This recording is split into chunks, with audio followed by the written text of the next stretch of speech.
안녕하세요, 영집입니다. 지난번에 어떤 구독자분이 안경테를 얘기를 해주셨는데 저도 얇은 테로 바꿔야지 하다가 너무 시간이 안 나가지고 이번에 새롭게 얇은 안경테로 바꾸게 됐어요. 오늘은 좀 화면 괜찮게 나오나요?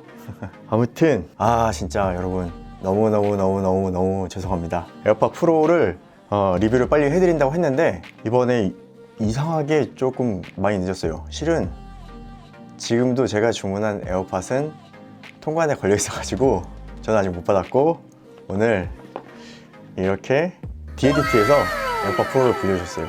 그래서 일단 오늘은 제품 구성하고 살펴보고, 그리고 실제 소리에 대한 테스트, 그리고 ANC 성능이 얼마나 나오는지 그런 것들을 모두 다 보여드리고, 다음에 에어팟2랑 사운드를 비교해보고, 그리고 그 다음에는 여러분이 원하시는 WF-1000X 마크 3하고 ANC 성능 그리고 사운드를 비교해보는 시간을 가져볼까 합니다. 일단 오늘은 에어팟 프로를 먼저 살펴볼게요. 패키지 많이 보셨을 거예요. 똑같이 오른쪽 이어폰만 촉촉 놔뒀어요. 모다피라고 많이 부르는데, 열어보면 에어팟 프로가 들어있고요.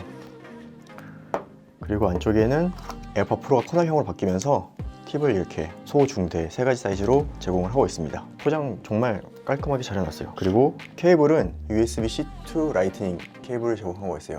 아직 에어팟 프로는 USB-C 타입이 아닌 라이트닝 단자를 사용하고 있습니다. 케이스는 보시다시피 가로로 많이 늘어난 형태예요. 여러분은 왼쪽 오른쪽 제품이 들어있고, 그리고 뒤에는 버튼이 있고요. 힌지가 많이 넓어지긴 했네요. 이번에는 그 에어팟 2에서처럼 놓는 게 살짝 확실하지가 않아요. 살짝. 그래서 꺼내서 넣을 때 습관적으로 이렇게 들어가는 것 같아요. 근데 돌려서 한번 넣어줘야 돼요. 그리고 자석이 붙는 세기도 조금 뭔가 착 붙는 느낌은 아니에요. 뚜껑도 열고 닫을 때 좀 더 묵직해졌어요. 그리고 이 길어져가지고 한 손으로 하는 게 살짝 쉽진 않아요. 그러면 전화기를 가져와서 한번 보겠습니다. 케이스를 열면 이렇게 웰컴 페이지가 나오고요. 에어팟 프로 연결, 간단하게 설명이 나오네요. 미디어 제어기, 에어팟을 소음 제어, 다 여기서 전에 넘어가 버리네. 길게 누르면 되는 거고, 제어 센터를 또 활용할 수 있다는 안내가 나오고 있습니다. 자, 귀에 착용을 하면은 연결된 게 나오고 완료. 자, 착용 모습은 이렇습니다. 일단 착용하니까 확실히 이 성능이 꽤 괜찮아요. 길게 누르면은 트랜스퍼런시 모드로 전환이 되고요. 제 목소리가 자연스럽게 들리네요. 아주 잘 들려요. 혹시라도 에어팟 프로를 처음 사용하시는 분들을 위해서 간단하게 설정하는 거에 대해서 알려드릴게요. 일단은 설정에서 블루투스로 들어가시면은 이렇게 에어팟 프로가 있고, 오른쪽에 아이 마크를 클릭하면은 다양한 설정을 바꿀 수가 있습니다. 보시면은 이름을 바꿀 수가 있고, 노이즈 감쇄, 끔, 노이즈 수용, 이런 식으로 변경을 할 수가 있어요. 그리고 에어팟을 길게 누르기 했을 때 어떤 세팅을 할 수 있는지 바꿀 수가 있는데, 길게 누르기 했을 때는 소음 제어 혹은 시리로 변경을 할 수가 있네요. 한쪽은 시리, 한쪽은 소음 제어를 바꿀 수가 있고, 소음 제어로 했을 때 기본적으로는 노이즈 감쇄하고 노이즈 수용으로 왔다 갔다 하게끔 되어 있고, 노이즈 끔까지도 바꿀 수가 있어요. 그러면은 노이즈 감쇄, 그 다음 노이즈 수용, 그리고 그 다음은 노이즈 끔, 이런 식으로 바꿀 수가 있는데, 저는 노이즈 끔으로 한번 바꿔볼게요. 왼쪽에서 노이즈 감쇄랑 노이즈 끔으로 설정을 해놨는데, 오른쪽도 동일하게 노이즈 감쇄랑 노이즈 끔으로만 바꿀 수 있게 되었습니다. 한쪽은 노이즈 감쇄랑 노이즈 수용, 한쪽은 노이즈 감쇄랑 노이즈 끔으로 바꾸고 싶은데 그렇게 변경은 안 되나 봐요. 소음 제어는 동일한 변경만 되는 것 같습니다. 그리고 이어팁 착용 테스트가 있어요. 이게 잘 밀착이 됐는지 테스트를 하는 건데, 한번 테스트를 해보겠습니다. 무슨 음악 소리가 나오고 있어요. 지금은 밀착 정도가 0이라고 나오는데, 제가 처음 이 에어팟 받았을 때는 한쪽이 밀착이 잘 안 되고 있었거든요. 그게 왜 그랬는지는 이따 음질 설명하면서 다시 한번 말씀을 드릴게요. 그리고 자동으로 착용 감지하면은 바로 에어팟으로 연결할 수 있게끔 되어 있고, 마이크 같은 경우는 자동으로 에어팟 전환 있고 항상 왼쪽 아니면 항상 오른쪽, 이런 식으로 설정할 수가 있습니다. 이번에 에어팟 프로는 커널형으로 출시가 됐어요. 제가 지난번 영상에서 이 에어팟 프로가 커널형인지 세미 커널형인지 의심이 된다라고 말씀을 드렸는데, 자, 여기 자세히 보시면은 이 위쪽에 작은 홀이 있죠. 그리고 이 아래도 작은 홀이 있어요. 이 홀이 있어가지고 이압을 해소를 시켜주긴 한데 이 홀로 많은 소리가 들어오진 않습니다. 그리고 드라이버 자체도 커널형 드라이버가 사용된 것 같아요. 그래서 제가 테스트 해보니까는 세미 커널형은 아니고 완전히 커널형인 것으로 확인을 했습니다. 하우징 보면은 메쉬가 많이 크게 디자인 돼서 나왔고 이 노즐의 간격이 굉장히 짧게 나왔어요. 왜냐면은 하우징이 커지면서 배터리가 이 하우징 안으로 들어가서 여기는 포스 센서랑 안테나만 위치를 하고 있는 것 같아요. 그래서 이 노즐이 굉장히 짧아져 가지고 마이크 간격도 짧아졌는데 통화 성능도 문제가 없는 것 같습니다. 그래서 착용을 하면은 저 같은 경우는 오른쪽 이렇고요, 왼쪽 이런데 좀 살짝 앞으로 나오는 것 같아요. 제 경우에는 앞으로 나오는 것 같은데 이게 그래도 많이 짧아져 가지고 그렇게 어색하진 않은 것 같습니다. 그리고 저 같은 경우는 이 노즐이 귀에 아주 착 잘 달라붙어 있어요. 그래서 좀 괜찮은 것 같아요. 그리고 또 한 가지 말씀드렸던 게 이 팁이 특이하다고 했는데 보시면은 여기에 양 사이드 쪽으로 노크가 있고 이 안쪽에도 노크가 있어 가지고 이게 결합되는 방식이에요. 여기가 드라이버가 들어가는 부분인데 제가 보기에 이 드라이버는 대략 한 10mm 정도 될 것 같다는 생각이 듭니다. 코드리스 치고는 드라이버가 상당히 크죠. 이런 식으로 바꿀 수가 있어요. 이상하게 이쪽은 떼기가 상당히 힘들어요. 저쪽은 바로 빠지는데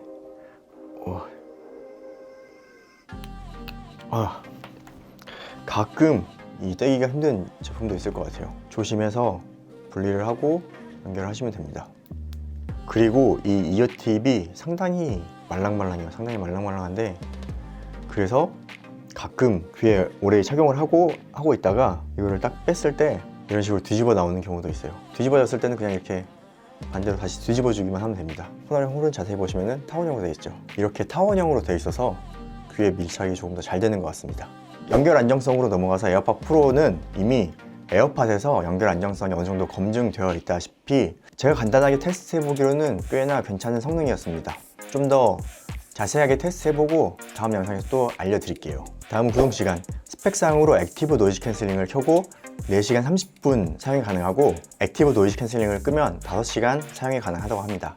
5시간 사용이 가능하다는 것은 에어팟 2랑 같은 사용시간이라고 보시면 돼요. 제가 테스트를 해보니까 1시간 사용했을 때 그 에어팟 프로 남은 용량이 75% 정도였어요. 그러면 한 4시간 정도는 사용할 수 있을 것 같고 근데 이건 제가 테스트하는 거라서 볼륨을 약간 높게 들어서 그런 것 같고 볼륨을 좀 더 낮게 들으면은 4시간 반은 충분히 사용할 수 있을 것 같습니다. 다음 지연시간. 지연시간은 저희가 측정한 데이터를 보여드릴게요. 지연시간은 180ms로 에어팟 2랑 같은 성능으로 측정이 됐습니다. 그 다음 통화 성능인데 아까 얘기했다시피 노즐 간격이 에어팟 2보다 짧아졌어요. 짧아졌지만 통화 성능을 어느 정도 확보할 수 있다고 판단을 해서 짧게 만든 것 같아요. 이 통화 성능은 다음에 에어팟 2하고 비교할 때 녹음해서 들려드리도록 하겠습니다. 이번에 통화 성능은 패스하고 다음 사운드. 여러분 사운드를 말씀드리기 전에 아주 중요한 게 하나 있어요. 여러분 이 에어팟 프로 받으시면은 꼭 이어폰 착용 테스트 한번 해보세요. 제가 처음 이 에어팟 프로를 받고 나서 착용한 다음에 이어폰 착용 테스트를 했는데 여기 착용된 이어 팁은 두 개 다 중사이즈예요. 근데 이상하게 왼쪽은 밀착 정도가 안 좋다고 나오더라고요. 그래서 대팁으로 바꿔야 되나 라고 생각을 했는데 막상 제가 장비로 측정을 해보니까는 이런 특성의 그래프가 나왔어요. 여기 보시면 왼쪽 그래프의 데이터가 50Hz 이하에서 저음이 아주 훅 빠지죠. 그래서 처음에는 왜 그러지 이 측정하면서도 이게 왜 그렇게 데이터가 나오나 하다가 일단은 왼쪽하고 오른쪽 이어팁을 한번 바꿔보자 해서 바꿔봤는데 테스트를 해보니까 이런 식으로 저음의 레벨이 똑같이 잘 나오더라고요. 그래서 혹시라도 처음 받아보셨으면 반드시 이어팁 착용 테스트를 한번 해보시기 바랍니다.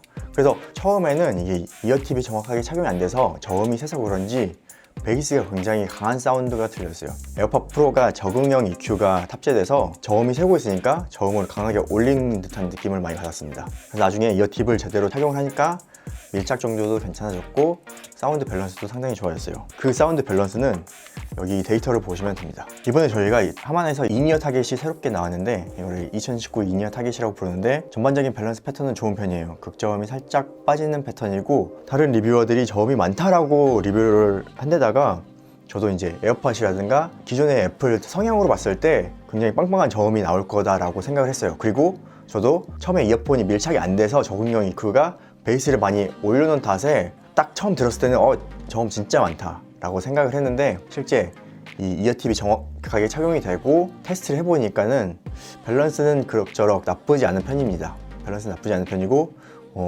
이 2019 인이어 타겟으로 봤을 때는 그렇게 저음이 많은 편도 아니에요. 밸런스는 좋은 편인데, 살짝 아쉬운 거는 고음 레벨이 살짝 낮으면서 고음의 해상력이 조금 떨어져요. 30만 원대 가격을 놓고 봤을 때 하는 얘기죠.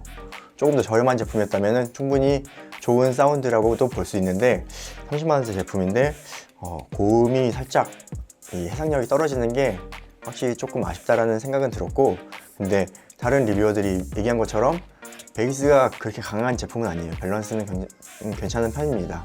그리고 베이스 사운드가 상당히 타격감이 좋고 탄탄하고, 베이스는 진짜 좋은 것 같아요. 베이스는 정말 좋은 것 같아요. 그리고 또 한 가지 아쉬운 거는 생각보다 공간감이 좁아요. 그리고 악기들이 굉장히 좀 뭉쳐서 들리는 경향이 좀 강합니다. 그 부분은 좀 아쉽더라고요.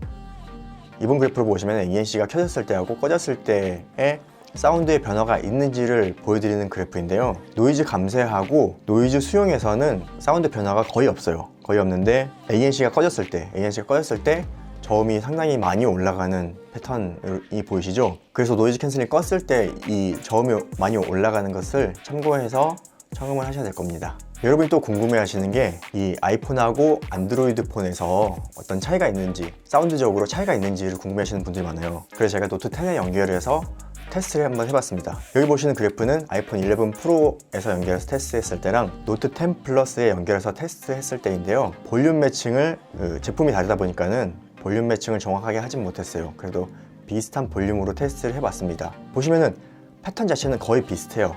밸런스도 그렇고 전반적으로 거의 비슷한데, 노트 10 플러스의 고음 한 17km 정도를 보시면은 17km에서 신호가 끊기는 것을 볼 수 있죠. 근데 이 정도 차이는 쉽게 인지할 수 있는 차이는 아닙니다. 그래서 결론적으로는 사운드 자체는 큰 차이가 없다라고 보시면 될 것 같습니다. 자, 이번 에어팟 프로에서 가장 중요한 테스트죠. 바로 액티브 노이즈 캔슬링 성능인데요. 이 에어팟 프로는 제가 여기 드라이버의 크기를 봤을 때 한 드라이버가 한 18 정도, 코드리스 치고는 굉장히 큰 드라이버를 탑재를 한 걸로 보여요. 근데 이 드라이버의 크기는 액티브 노이즈 캔슬링에 굉장히 큰 영향을 미치는 요소거든요. 그래서 애플은 액티브 노이즈 캔슬링 성능 때문에 새롭게 한 18 정도의 드라이버를 개발해서 에어팟 프로에 탑재한 것으로 보입니다.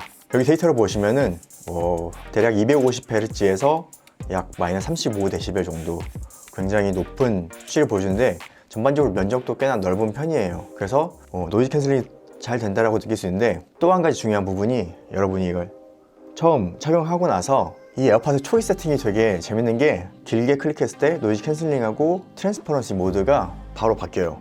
그러면은 여기 그래프에서 보시다시피 이 녹색의 그래프하고 빨간색의 그래프가 바로 변경이 되기 때문에 실제 여러분이 체감하기에는 굉장히 큰 폭으로 체감이 될 겁니다. 보통 기존의 다른 노이즈 캔슬링 이어폰 같은 경우는 파란색 그래프하고 빨간색 그래프 사이를 왔다 갔다 하면서 이 구간의 영역을 여러분들이 체감하는 건데, 에어팟 프로는 이 녹색 그래프하고 빨간색 그래프가 왔다 갔다 하는 거를 체감하기 때문에 훨씬 더 노이즈 캔슬링이 좋다라고 느낄 수 있을 거예요. 근데 실제로 노이즈 캔슬링 성능도 좋기도 하고요.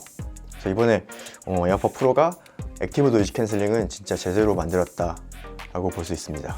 그리고 노이즈 숨, 트랜스퍼런시 모드가 이 데이터에서 보시다시피 실제 소음 레벨하고 굉장히 비슷하게 맞춰주기 때문에 굉장히 자연스럽게 소리가 들어온다라고 느낄 수 있어요. 예전에 다른 이어폰, 이런 트랜스퍼런시 모드가 되는 이어폰 같은 경우는 오히려 소리가 좀 더 크게 들어온다든지 아니면은 특정 영역대가 부각돼서 들어오기 때문에 약간 소모즈가 되는 듯한, 좀 더 소리가 너무 부각돼서 들어오는 느낌이 컸는데, 에어팟 프로는 굉장히 외부의 소리하고 내가 듣는 사운드가 거의 유사하게 많이 맞춰놨어요. 그래서 이 트랜스퍼런시 모드가 꽤나 괜찮다라고 느낄 수 있는 겁니다. 자, 오늘 여러분이 궁금해하시는 에어팟 프로의 사운드 특성하고 액티브 노이즈 캔슬링 특성에 대해서 알려드렸습니다. 그리고 다음번엔 저희가 에어팟 프로하고 에어팟 2 어떤 차이가 있는지를, 사운드적으로 어떤 차이가 있는지, 통화 성능은 얼마만큼 개선이 됐는지를 테스트해서 알려드리도록 하겠습니다. 그리고 에어팟 프로 같은 경우는 좀 더 연결 안정성에 대해서 지하철이라든가 다양한 환경에서 다양하게 테스트를 해보고 좀 더 자세하게 말씀을 드리도록 하겠습니다. 그럼 오늘 영상도 유익하셨다면 구독, 좋아요, 댓글 그리고 알림 설정 꼭 부탁드리고 저는 또 다음 영상으로 찾아뵙겠습니다. 고맙습니다.